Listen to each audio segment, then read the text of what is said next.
news. Tonight, warnings after fishermen come frighteningly close to a crocodile.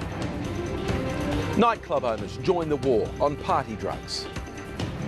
And locals pay their respects on Remembrance Day.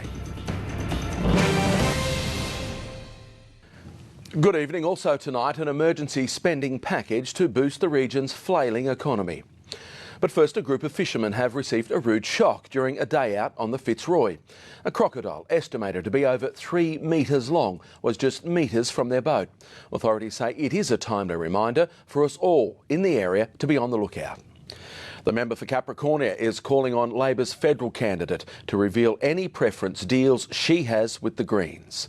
It comes as the Australian Conservation Foundation lodges a new legal challenge against Adani's Carmichael coal project. To come out and tell the people, is she supporting Greens and these activist groups, or is she supporting the coal mining communities of Central Queensland? Win News contacted the Labor candidate Lisa Neaton, who was unavailable for comment. Rockhampton Regional Council's unveiled an $18.5 million economic stimulus plan to get the region spending again. Mayor Margaret Strelo says the emergency package should provide immediate jobs for local contractors. A quick look at the weather conditions now, and Hannah, I hear, well, you told me earlier in the corridor, we have some storms on the way. We sure do, Paul. Tomorrow should be mostly fine, but some inland parts may see some thunderstorm activity. Then that's all going to push towards the coastline into Friday. Now today in Rocky we reached a top of 32 degrees. It will be a little warmer tomorrow. I'll have some more details on that a bit later. Hannah, thanks. See you then. All right, coming up soon, an iconic Rockhampton pub to go under the hammer. Gene mapping revolution to transform cancer treatments. Plus a caravan that tells renovators, Betty, beware of asbestos. Current Affair is next on Gem. You are watching Win Local News. Welcome back. Rockhampton's iconic Heritage Hotel will go under the hammer at an auction later this week. The venue was forced to close in May due to damage caused by Cyclone Marsha and spiralling debt. It's been fully renovated and will be sold in Brisbane on Friday. Property experts are expecting a strong turnout and international buyer interest. The heritage-listed pub was last refurbished in 2005 but went into receivership earlier this year. A gene mapping revolution is set to transform treatment for cancer, heart disease and a range of other illnesses. The federal government has committed $125 million, one of Australia's largest ever medical grants, to roll out a world-leading genetic sequencing program. Once the program's established, doctors will be able to map a patient's DNA to better diagnose and treat them. A video of 2 Queensland golfers being dramatically chased by a kangaroo is going viral on social media. James McLenaghan and Connor Reeves were playing the course when a roo spotted the pair in the distance. As one of them lines up to take his shot, the kangaroo begins hopping frantically towards them and chases them for several hundred metres. The video has been viewed more than 150,000 times on YouTube. I'm told that's a lot. It didn't look aggressive at all. It looked like Skippy wanting to come up and say to them, well, gentlemen, there's a plane crash in the bush. If you just hit it straight down the fairway, you wouldn't have annoyed it because it was clearly just off to the side and you've shanked it. It's more sports advice from you coming up, I hope, including catching up with a potential future Hockey-roo. Yeah, pretty decent player. Good evening to you. Only 13 years old. This Rockhampton product has some big goals. Plus, Jake Granville's ready to dig in for Cowboys at pre-season training. And the Capras say they're out to impress their new coach.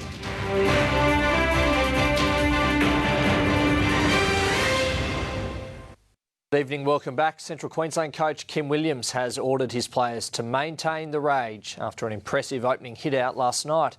After a disappointing 2015 season, the Capras have kicked off their pre-season training with players determined to impress the new coach. Staying with Rugby League, Cowboys hooker and Rockhampton product Jake Granville believes he's far from assured first crack at the position as the Cowboys prepare to launch their premiership defence. He, like several others vying for an NRL spot, will start pre-season fresh and competition will be strong.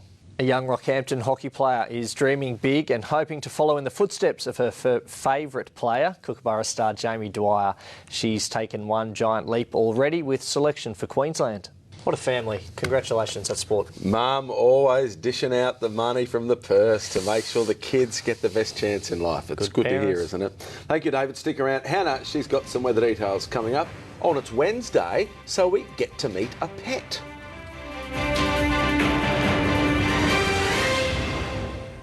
Good evening, everyone. We have got some thunderstorm activity forecast over the next couple of days. It will be mostly inland, pushing towards the coastline later this week and hanging around the east into the weekend. I will have all the details in a moment. Thank you to Isaac Robinson for tonight's photo. It was taken a lovely day around Emu Park. Now, if you also have some weather pics you would like to see on TV, you can send me an email or contact me on my Facebook and Twitter account. So let's move on to those temperatures. If you were today around Rocky, we recorded a top of 32 degrees, 30 for Mount Morgan, 31 around Barralaba and Billawheeler, and 33 for Springshaw and Rolleston. Emerald today, as well as Clermont, reached tops of 34 and 32 degrees for St Lawrence today. So you can see on the satellite imagery that surface trough is still extending across western parts of Queensland. Surrounding that system tonight, some showers and storms across western parts and then up into the tropical regions of the state too. Now for central and southern parts, generally fine and dry tonight, but we will start to see some of those showers and storms spread inland tomorrow and later this week. That's thanks to this region of low pressure pushing further towards the east coast over the next couple of days. So you can see there some of those showers and storms may affect inland parts of Queensland tomorrow, so around the central highlands, starting to edge their way closer to the coastline into Friday. So some parts of the southwest of the Capricornian may see some showers and storms then, but they're definitely more likely into the weekend. So tomorrow we've got a partly cloudy day, 32 degrees for Rocky tomorrow, 30 around Gladstone, 32 for Billawheeler, a top of 27 degrees for Yeppoon, and partly cloudy with easterly winds reaching around 25 kilometres an hour. We have got the chance of some showers as well as storms later in the day around the central highlands, mostly around the southwestern corner. You can see there those temperatures for Emerald and Clermont are looking much warmer than today with 35 degrees, and it's looking partly cloudy for you tomorrow. Some showers and storms will return into Friday. East to southeasterly winds up to 20 knots offshore, seas between 1 and 1.5 metres. Low tide for Rosalind Bay is at 3:37, 3:36 for Gladstone, and high tide tomorrow is at 20 past 9. The sun is rising in Rocky at 5:07, setting tomorrow at 6:17. So we've got partly cloudy skies forecast tomorrow with 32 degrees, a few showers and warmer on Friday with 34. Then we've got those storms rolling through across the weekend. Temperatures are very hot for Saturday, cooling down into Sunday though with 30 degrees, with those storms continuing, and it's still looking a little unsettled early next week as well, with some showers for Monday, Tuesday and Wednesday. So I hope you all have a fantastic night. I'll see you again tomorrow. Now it's over to Rescue Pet. Well, it may not be Friday the 13th, but tonight on Rescue Pet, we do have a black cat called Tessa. To tell us a little bit more about Tessa, we're joined by Paul from the RSPCA. Paul, tell us about her. Yeah, Tessa's a Bombay cross. She's just over 2-year-old. She's such a sweet girl. She's very big, but very sweet-natured. She loves to know what's going on, so she's quite inquisitive, but a very beautiful girl. Loves cuddles, loves being patted, loves attention, loves to chill around, so a very easygoing type of girl.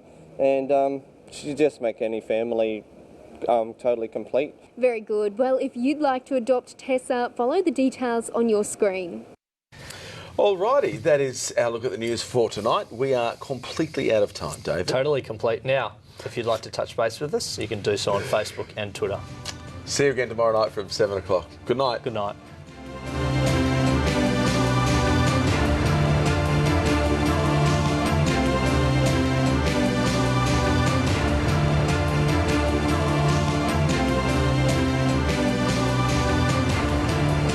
This has been a Win News presentation.